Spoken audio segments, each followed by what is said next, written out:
लाखों हिंदू लाखों मुसलमानों की जान चली गई क्योंकि आप दोनों में से पहला प्रधानमंत्री कौन बनेगा, ये लड़ाई थी आपस में। और आज जो लोगों ने वो विभाजन देखा है, उन लोगों को तो बेचारों को ये सोचकर भी उनके रिश्तेदारों को गमगीन होते होंगे कि आपस की जो दोनों की बात थी, क्योंकि एक ने तो वंदे मातरम के अंदर से कहने पर सब चीजें हटा दी थी, यानी कि जिन्ना को वंदे मातरम से ऐतराज था।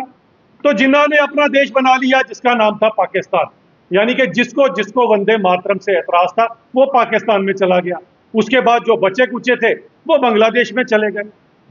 यहां जो पीछे बचा वो कौन था मित्रों, ये बहुत बड़ी स्टेटमेंट है, जरा इसको जोड़ में कहूंगा, आप लोग कवर करें अच्छे से। बात यह आती है कि ये देश जिसके अंदर मजहब के नाम पर पहले एक टुकड़ा पाकिस्तान और दूसरा टुकड़ा बांग्लादेश के नाम पर कर दिया गया, पीछे जो बचा इस हिंदुस्तान के अंदर वो सेकुलर था।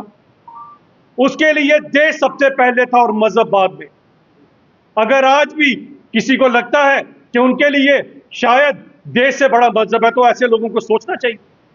और उनको लगता है कि उनके माँ बाप ने या दादी दादा ने जो डिसीजन लिया था वो गलत था, तो चॉइस उनके पास है। अगर आपको अपने बुजुर्गों पे भरोसा नहीं है, अगर आपको लगता है आपके बुजुर्ग गलत थे, अगर आप अपने बुजुर्गों के सगे नहीं है, तो मेरी मातृभूमि के, मेरे भारत देश के आप क्या सगे होंगे। ऐसे लोगों के लिए ऑप्शन खुली है। भारत के अंदर जो रहेगा उसके लिए वंदे मातरम, भारत माता, भारत देश। और सबसे बड़ी बात आती है कि भारत देश के अंदर जितने भी मजहब है वो सब ये मानते हैं कि देश सबसे ऊपर होता है। हिंदुओं के अंदर अगर आप देखें तो हमारी जो पूजा की जाती है उसके आखिर में कहा जाता है भारत माता के लिए बोला जाता है, भारत माता की जय हो, यहीं से हमारी प्रेयर खत्म होती है। इसी तरह से अगर आप सिखिज्म को देखें, नानक नाम चढ़दी कलाम तेरे भाने सरबत दा भला, यानी कि सेकुलरिज्म, सबका भला। और यही मुस्लिम्स के अंदर अगर आप देखें तो हुबले वतनी के जज्बे की बात की गई है कि देश सबसे ऊपर हुबले वतनी। तो ये कौन सा आप नया मजहब लोगों को बता रहे हैं, ये कौन सी नई रेडिकलाइजेशन का बीज बो रहे हैं। अगर आपको आपके बाप दादाओं के किए हुए उन फैसलों के ऊपर अगर आज एतबार नहीं है तो आप इस देश के साथ तो रहने के काबिल भी नहीं। हम तो सैल्यूट करते हैं आप ही के उन बुजुर्गों को जिन्होंने उस समय जब मजहब के नाम पर दो दो देश बनाए गए, वो इसी भारत देश के अंदर जो सेकुलरिज्म को और अपने देश को सबसे ऊपर मानता है, उन्होंने ये देश चुना, ना कि वो देश चुना। बड़ा अफसोस होता है जब आप इस तरह की बात करते हैं, क्योंकि आपको पता ही नहीं है कि देश का इतिहास क्या है और किस तरह से हमने उन अंग्रेजों से ये आजादी ली है। बिस्मिल अजीमाबादी एक और अगर आपको याद होंगे, जिन्होंने लिखा था सरफरोशी की तमन्ना अब हमारे दिल में है, देखना है जोर कितना बाजुए कातिल में है। लिखने वाले कौन थे? बिस्मिल अजीमाबादी। और ये मशहूर क्यों हुआ? ये मशहूर इसलिए हुआ कि जब राम प्रसाद बिस्मिल ने अपने उस फांसी के फंदे को चूमा तो उन्होंने कहा सरफरोशी की तमन्ना अब हमारे दिल में है, देखना है जोर कितना बाजुए कातिल में है। लिखने वाला मुसलमान और जो फांसी के फंदे को चूम कर चढ़ गया वो हिंदू। ये था इन लोगों ने जो देश को सिखाया सेकुलरिज्म, ये बताया कि हिंदू मुसलमान ने मिलकर इस देश की आजादी ले ली है। और आज अगर चंद लोगों को इसी वंदे मातरम पे लोगों को बांटना है तो उनके लिए ऑप्शन खुली है, वो आज भी सोच सकते हैं इसके ऊपर। लेकिन भारत देश के अंदर वंदे मातरम सभी के सभी गाएंगे और बड़ी प्राउडली गाएंगे इन सब चीजों को। मैं ये बात आपको बताना चाहता हूं एक एग्जाम्पल के साथ, अपनी मैं प्रेस कॉन्फ्रेंस को खत्म करूंगा।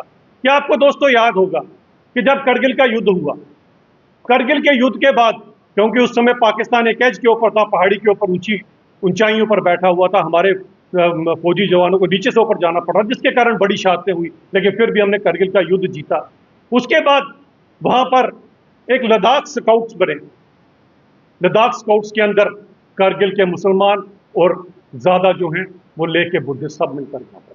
और उस समय जब करगिल में आपस में बात की गई तो उन्होंने ये पूछा, अपने उन जो पढ़े लिखे उनके रिलीजियस टीचर्स हैं उन्होंने उनसे पूछा वो बताएं क्या करना है, तो उन्होंने कहा हुबले वतनी सबसे पहले अपना भारत देश। तभी आज आप देख लीजिए लद्दाख स्काउट्स के अंदर आपको करगिल के मुसलमान भी नजर आएंगे और लेके बुद्धिस्ट भी नजर आएंगे। और इन्होंने मिलकर जो लद्दाख स्काउट्स बनाए हैं, आज वो पाकिस्तान इतना डरता है कि अगली बार उसने हिम्मत नहीं की करगिल के अंदर हमें आके दिखाने की या हमारे खिलाफ कोई षड्यंत्र रखने की। यह है मेरे देश की एग्जाम्पल। लेकिन जो लोग भी आज वंदे मातरम को लेकर यहाँ पर जो आपस में रेडिकलाइजेशन और ये चीजों को फैलाने की कोशिश कर रहे हैं, मैं उनको वार्न कर देना चाहता हूं कि देश सबसे ऊपर है और हमें आज भी और खासकर कुछ पॉलिटिकल पार्टीज भी जब इस तरह की बातें करती हैं तो मैं आपको याद करवाता हूं स्वर्गीय अटल बिहारी वाजपेयी जी की राय कि पार्टियां बनती बिगड़ती रहती हैं, सरकारें आती जाती रहती हैं, देश रहना चाहिए, देश सबसे ऊपर है, वंदे मातरम। चंद्र बोस जी गए थे रविंद्रनाथ टैगोर से। रविंद्रनाथ टैगोर की सहमति से वो 2 पैरे रखे गए, ना कि किसी के कहने से, किसी के दबाव में कहने से। ये पूरा डॉक्यूमेंट है पार्लियामेंट में, ये जो है पूरे डॉक्यूमेंट पत्राचार जो है पूरा। इसका फिर आपका मतलब ये है कि कांग्रेस वालों को तो फिर वंदे मातरम के साथ खड़े होना चाहिए कि नहीं होना चाहिए? तो उनको क्यों एतराज है? यानी कि वो अपने लोगों को ही नहीं मानते हैं। तो ये सबका सब 2 पैरे जो थे उससे असेंबली बनी थी। रविंद्रनाथ टैगोर और क्यों बनी असहमति? जो पहले पहले सहमति किस बात की? इस देश के अंदर सहमति किस बात की? क्या अशफाक उल्लाह खान को अच्छा मेरी बात का आपकी बात सुन ली। क्या अशफाक उल्लाह खान को इससे सहमति थी? अशफाक उल्लाह खान को इससे सहमति थी? क्या मुझे बताएं? अब्दुल कादिर को इससे सहमति थी? जो देश के लिए जान दे गए, जो देश के लिए जान दे गए, उनको कोई सहमति नहीं थी। किसी को सहमति होगी तो वो सहमति अपने पास रखें। किसी को अगर सहमति होगी अपने पास रखें, लेकिन देश के लिए जिन्होंने जान दी उनको कोई सहमति नहीं थी। तभी तो मैं कहता हूं ना, आप हमेशा इसी तरह के सवाल पूछें। नहीं, आप पूछे जनाब, मोस्ट वेलकम, बताएं।